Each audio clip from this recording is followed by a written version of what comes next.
Meski diwajibkan membawa fotokopi KTP, sejumlah ibu rumah tangga tetap ramai mengunjungi pasar murah yang digelar pemerintah Kabupaten Sinjai yang bekerja sama dengan Dinas Perdagangan Sulawesi Selatan.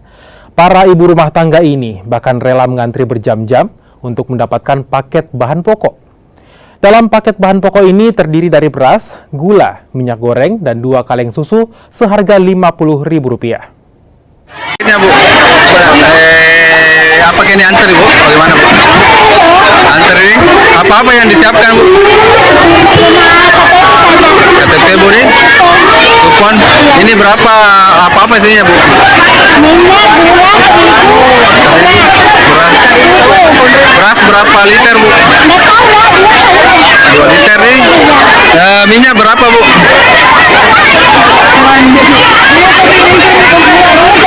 juga nih. Berapa nominalnya yang 50.000 semua ini?